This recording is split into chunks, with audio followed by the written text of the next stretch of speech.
बिहार में नीतीश सरकार नियोजित शिक्षकों के साथ सौतेला व्यवहार शुरू से ही करते आ रही है और इसी सौतेला व्यवहार के खिलाफ बिहार में नियोजित शिक्षक संगठनों ने नीतीश कुमार का जो सरकार है उसका विरोध करते रहे हैं। और इसी क्रम में एक बार फिर बिहार के नियोजित शिक्षकों के साथ सौतेला व्यवहार होते दिखा। वैसे तो बिहार के नियोजित शिक्षकों के इतने अनुभव होने के बावजूद उन्हें परीक्षा से गुजरना पड़ा और परीक्षा से गुजरना पड़ा तो उनके कैडर को अलग कर दिया गया। बीपीएससी द्वारा शिक्षकों की बहाली की जा रही है और बीपीएससी द्वारा शिक्षकों की जो बहाली हो रही है उसका नाम विद्यालय अध्यापक रखा गया, जबकि नियोजित शिक्षकों की जो परीक्षा हो रही है उसका नाम विशिष्ट शिक्षक रखा गया है। बीपीएससी और फिर नियोजित शिक्षक या फिर विशिष्ट शिक्षक, इन दोनों में जिस तरीके का भेदभाव है समाज में वो सबके सामने है। ऐसे में बिहार के सरकारी स्कूलों में जो अतिथि शिक्षक काम कर रहे थे, ग्रेस मार्क्स को लेकर सीधे माननीय पटना उच्च न्यायालय की शरण में गए थे, जहां बिहार के अतिथि शिक्षकों ने जीत हासिल की। पटना उच्च न्यायालय ने बीपीएससी यानी बिहार सरकार को शिक्षक बहाली में अतिथि शिक्षकों को ग्रेस मार्क्स देने का ऑर्डर दिया और जब यह ऑर्डर मिला तो बिहार के नियोजित शिक्षकों की भी दिमाग खटक गया। जब अतिथि शिक्षक साल 2 साल 5 साल पढ़ाकर उन्हें ग्रेस मार्क्स मिल सकता है तो बिहार के सरकारी स्कूलों में नियोजित शिक्षक जो पढ़ा रहे हैं वे तो वर्षों से पढ़ा रहे हैं। 10 वर्षों से, 15 वर्षों से, 20 वर्षों से बिहार सरकार के स्कूलों में काम कर रहे हैं, तो क्या उन्हें ग्रेस मार्क्स नहीं मिलना चाहिए? और इसी को लेकर बिहार के शिक्षक संगठनों ने आवाज़ उठाना शुरू कर दिया है। बिहार के नियोजित शिक्षकों को भी अब बीपीएससी शिक्षक बहाली में ग्रेस मार्क्स मिलेंगे। हालांकि बिहार के नियोजित शिक्षकों का सैलरी और बीपीएससी शिक्षकों का सैलरी में कोई खास अंतर नहीं है। जहां तक नियोजित शिक्षकों की सैलरी ज़्यादा होगी, लेकिन नाम और काम में अंतर है।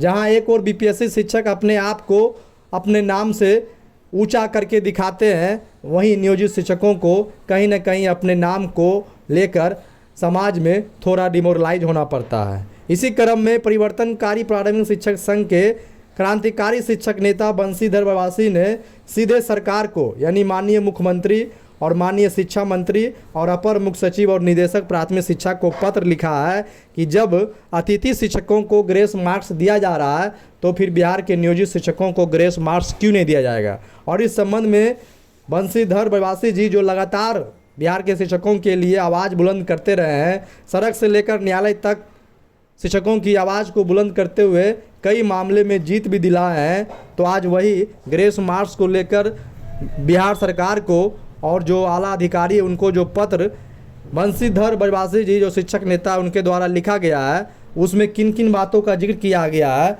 वो आपको हम बताने जा रहे हैं। बंशीधर बवासी ने जिस विषय को पत्र में लिखा है वह विषय है नियोजित शिक्षकों को बीपीएससी द्वारा शिक्षक चयन परीक्षा में ग्रेस अंक दिए जाने के संबंध में। पत्र में उन्होंने क्या लिखा ये भी आपको हम बता दें। पत्र में उन्होंने लिखा था, महाशय उपयुक्त विषय सादर अंकित करना है कि निदेशक माध्यमिक शिक्षा बिहार पटना के पत्रांक 11 मु 9-109/2024 1470 दिनांक 31 मई 2024 के माध्यम से बिहार में कार्यरत अतिथि शिक्षकों को 31/5/2004 के माध्यम से बिहार में कार्यरत अतिथि शिक्षकों को प्रत्येक वर्ष के लिए 5 अंक अधिकतम 5 वर्ष का कार्य अनुभव का ग्रेस अंक देने का आदेश जारी किया गया है। अतिथि शिक्षक पूर्ण रूप से अस्थायी बहाली थी, जबकि नियोजित शिक्षकों की नियुक्ति पूर्ण स्थायी है और कार्य अनुभव की प्रकृति समान है। अतिथि शिक्षकों की भांति नियोजन इकाइयों को भी वर्ग 1 से 8 तक नियोजित शिक्षकों को भी वर्ग 1 से 8 तक की बीपीएससी बहाली अथवा उच्च विद्यालय के शिक्षकों की बहाली में कम से कम 8 अंक प्रति वर्ष अधिकतम 5 वर्ष के लिए दिया जाए, क्योंकि नियोजित शिक्षक लगभग 18 वर्षों तक का सेवा अनुभव रखते हैं, ताकि अतिथि शिक्षकों की तरह नियोजित शिक्षकों को कोर्ट की शरण में न जाना पड़े। अतः अनुरोध है कि उपयुक्त तथ्यों पर गंभीरतापूर्वक विचार करते हुए ग्रेस अंक देने की कृपा करें।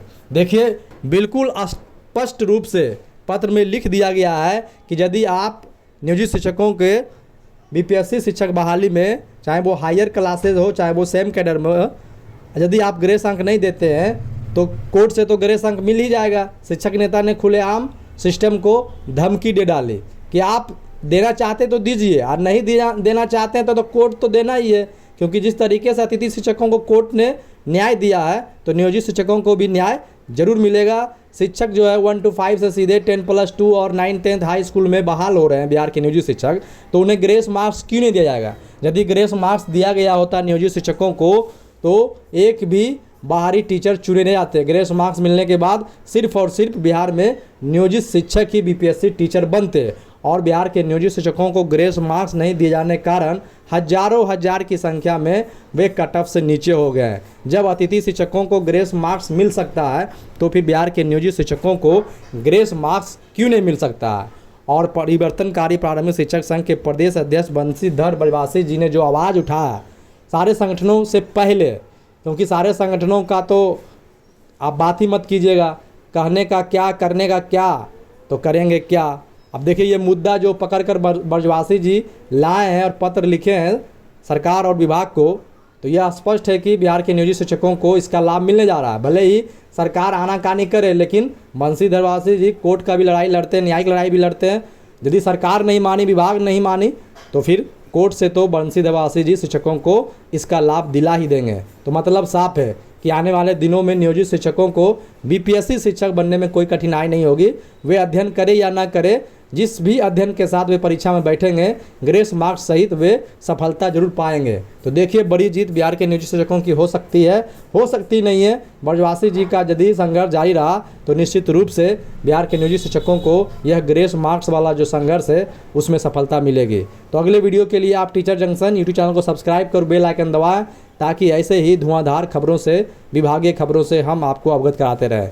बहुत बहुत धन्यवाद, नमस्कार।